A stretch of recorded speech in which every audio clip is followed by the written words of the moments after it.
Bonjour à tous, je vous retrouve dans cette vidéo pour vous partager une expérience que j'ai vécue à 2 reprises à Paris, donc où je me trouve actuellement, donc ces dernières semaines. Alors pour rappel, donc je suis nomade, je suis coach en développement personnel et en spiritualité. Et donc je partage en fait ce que je vis, ce que j'apprends, je partage donc mes expériences de vie. Euh, les enseignements que je peux retirer de tout ce que je vis au quotidien. Et donc, ces dernières semaines, j'ai vécu donc une expérience qui s'est produite à 2 reprises. En fait, j'ai pu renouveler ma garde-robe, si on peut appeler ça comme ça. J'ai pu renouveler mes vêtements grâce en fait à des trouvailles que j'ai faites dans la rue. En fait, j'ai trouvé des vêtements dans la rue à 2 reprises alors que je me promenais dans les rues de Paris. Et j'ai trouvé que c'était intéressant comme expérience. J'en ai retiré des enseignements donc que je vais vous partager dans cette vidéo. En fait, depuis que je suis nomade, je me déplace avec peu de choses, peu de vêtements. Et c'est vrai que quand je suis arrivée à Paris, j'avais l'envie de renouveler un peu donc mes vêtements pour changer un peu, pour varier. Et donc en fait, à 2 reprises ces dernières semaines, j'ai trouvé des vêtements simplement dans la rue, des vêtements qui étaient sur le sol. Et donc j'en ai retiré en fait certains apprentissages. La première chose que j'ai vue en fait, c'est que la vie m'a apporté ce dont j'avais besoin. Donc là, c'est une croyance que j'ai. Et je le vois d'autant plus depuis que je suis nomade, en fait, que la vie prend soin de nous, que la vie nous apporte ce dont on a besoin au bon moment. Quand on est dans l'observation, quand on est attentif à ce qui nous entoure et quand on pose aussi des actions. Et donc j'ai perçu ça de cette façon-là. Alors, ce qui s'est passé, c'est qu'en fait, les 2 fois, je me promenais dans la rue. La première fois, donc, il y a un tas de linge qui a attiré mon attention, qui était sur le sol, en fait, près du caniveau. Et donc, ça m'a interpellée, je suis allée voir. Et la deuxième fois, en fait, là, c'était juste un sac qui était pareil dans la rue, avec des vêtements un petit peu autour. Et donc, à chaque fois, les vêtements étaient un peu dispersés, en pagaille. Donc ça donnait pas trop envie d'aller voir, mais ça a attiré mon attention et ça a attisé ma curiosité, donc j'ai eu envie les 2 fois d'aller voir. Et donc je trouve cette expérience intéressante parce qu'en fait avant, donc quand j'habitais Paris, j'ai vécu longtemps à Paris et donc je vivais de manière sédentaire et ce n'était pas dans mes habitudes d'aller voir en fait les vêtements, de fouiller dans les vêtements que je pouvais apercevoir dans la rue, même si j'ai toujours été curieuse de ce qui était déposé dans la rue, des objets, des vêtements, j'ai toujours un petit peu regardé, mais c'est vrai que à ce moment-là, ça ne m'intéressait pas spécialement parce que j'avais suffisamment de vêtements chez moi. Et toutes ces dernières années aussi, j'ai suivi un processus minimaliste. Donc, je vivais déjà avec l'essentiel, avec peu de choses et peu de vêtements. Et donc, c'est vrai que je n'avais pas forcément l'envie ou la curiosité d'aller voir les vêtements que je croisais dans la rue. Mais maintenant que je suis nomade, c'est vrai que je perçois les choses différemment, je vis de manière différente et je vois les choses de manière un peu différente. Et donc, comme j'avais cette envie de changer mes vêtements, en fait, donc ça a attiré mon attention et je suis allée voir. Et donc, je trouve ça intéressant parce que c'est quelque chose d'inhabituel pour moi. Et donc, ça fait partie des enseignements enfin, de l'enseignement, donc des messages que je veux transmettre dans cette vidéo. C'est faire des choses inhabituelles, oser faire quelque chose d'inhabituel Et là, c'est le cas, en fait, pour moi. Aller fouiller, aller voir ses vêtements et puis fouiller un peu, c'était quelque chose d'inhabituel qui peut paraître anodin, mais parfois on n'ose pas forcément faire ce genre de choses. Et c'est dommage en fait parce que il y a tellement de choses, de vêtements qui peuvent être réutilisés, qui peuvent avoir une seconde vie. En fait, c'est toujours bien d'aller voir si justement ça peut, si on pense que ça peut répondre à notre besoin. Et donc là, c'était le cas puisque j'étais un petit peu en recherche de nouveaux vêtements. Donc c'est pour ça que je suis allée voir. Donc en fait, j'ai osé donc faire quelque chose d'inhabituel et en fait, je me suis aussi en même temps affranchie de certaines suppositions qu'on peut faire dans ce genre de situation. C'est-à-dire, ça peut être des pensées limitantes. Est-ce que je fais bien d'aller voir ces vêtements? Est-ce que c'est pas un peu sale? Est-ce que ça paraît bizarre? Est-ce que les gens vont me regarder? Donc par rapport donc à nos propres questionnements et par rapport au regard des autres, ou en tout cas par rapport donc en fait on peut penser que les autres vont avoir un regard particulier par rapport à nous, mais en général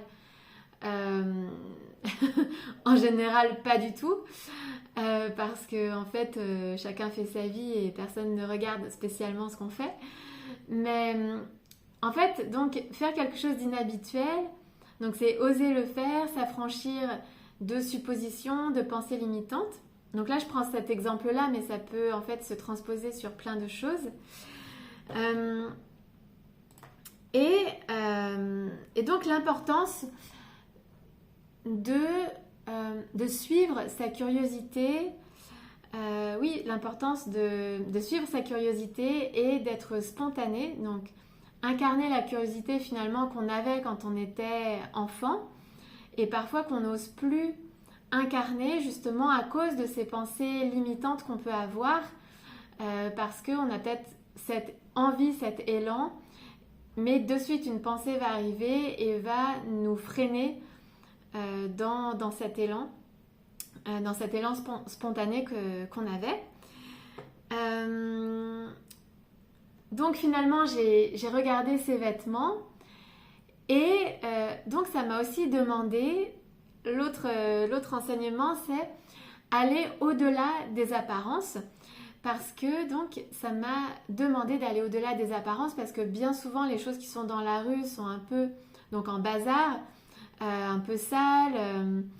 Là en l'occurrence c'était en plus plus ou moins dans le caniveau, donc on ne sait pas trop dans quel état c'est. Donc c'est aussi aller au-delà des apparences. Et finalement, en cherchant, en fouillant un peu, j'ai vu que les vêtements étaient plutôt en bon état. Et en fait, les 2 fois, j'ai trouvé des vêtements, de très jolis vêtements en bon état, qui me convenaient, qui étaient à ma taille. Et finalement, donc j'ai bien fait de regarder, de chercher. Et donc c'est aller au-delà des apparences, ne pas se fier aux apparences.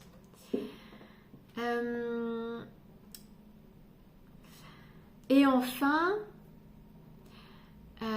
donc évidemment l'autre message que j'ai noté, c'est l'importance évidemment de prendre le temps de faire circuler les choses dont on n'a plus besoin, dont on ne se sert plus. Voilà, prendre le temps de les faire circuler au lieu de les jeter, parce qu'évidemment les jeter c'est la facilité, mais c'est dommage parce que en fait ces objets peuvent avoir une seconde vie, peuvent être utiles à d'autres personnes, et donc je crois que c'est important de prendre le temps de en fait les mettre à disposition d'autres personnes. Et pour moi ça c'est en lien aussi avec la responsabilité que l'on a envers ces objets, parce que finalement si on a pris le temps de les acquérir, parce qu'au départ on a bien pris le temps de les acheter, donc on s'est bien déplacé quelque part, on a bien pris le temps de les acquérir, donc on peut aussi prendre le temps de finalement les donner à une association, en tout cas oui, de les transmettre à quelqu'un d'autre, de les remettre, de les faire circuler en fait. Et voilà, donc c'est aussi les respecter pour l'usage qu'on en a eu quand ils ont été dans notre vie. Qu'est-ce que j'ai noté? Donc en fait, voilà, donc en fait cette expérience elle a été très bénéfique parce que j'ai trouvé des vêtements qui me correspondaient, donc je l'ai vraiment perçu comme une réponse de la vie au souhait que j'avais de renouveler mes vêtements. Et ça a renforcé ma croyance qui dit que la vie nous apporte ce dont on a besoin. Je l'ai vu aussi comme l'abondance parce que en fait, c'est ça aussi l'abondance, ce n'est pas que le financier, que l'argent. L'abondance en fait c'est tout ce qui est autour de nous, toute la richesse qui est en nous et autour de nous. Et ça peut se traduire de plein de manières différentes. Donc c'est l'abondance de rencontres, d'expériences, de connaissances, tout l'enrichissement au quotidien. Et donc pour moi ça a été vraiment une expérience aussi d'abondance. Et donc ça a été très bénéfique à la fois pour moi parce que j'ai trouvé donc des vêtements. Ça a été bénéfique pour les vêtements en eux-mêmes parce que ça leur permet de circuler. Pour les personnes autour de moi parce qu'en fait j'en ai fait profiter aussi une amie qui habite juste près de chez moi et donc elle a pu elle aussi en profiter, trouver des vêtements qui lui convenaient. Et en même temps, j'en ai fait profiter d'autres personnes parce qu'ensuite j'ai remis les vêtements en circulation, les vêtements qui restaient. Je les ai mis en circulation, donc je les ai déposés ensuite dans un conteneur de vêtements. Donc en fait, ça a été bénéfique voilà, à tout le monde en fait. Et donc l'importance d'oser et de suivre sa curiosité, sa spontanéité, faire quelque chose d'inhabituel et voir donc ce qu'on peut retirer de cette situation, comment on peut en tirer profit pour soi et pour les autres. Voilà, donc j'ai été vraiment ravie d'avoir osé regarder ces vêtements et puis de vivre cette expérience intéressante et voilà, de vivre l'abondance. Ça m'a permis aussi de remarquer une fois de plus l'abondance autour de moi. Voilà les messages principaux que je voulais faire passer dans cette vidéo pour vous encourager à faire de même, peut-être à oser parce que parfois on n'ose pas et en fait si on pense que quelque chose est intéressant, donc suivre en fait cet instinct, suivre cette envie. Je vous dis à très vite pour de prochaines vidéos et vous pouvez me rejoindre sur les réseaux sociaux, sur la page sur les ailes de Gaëlle. À bientôt!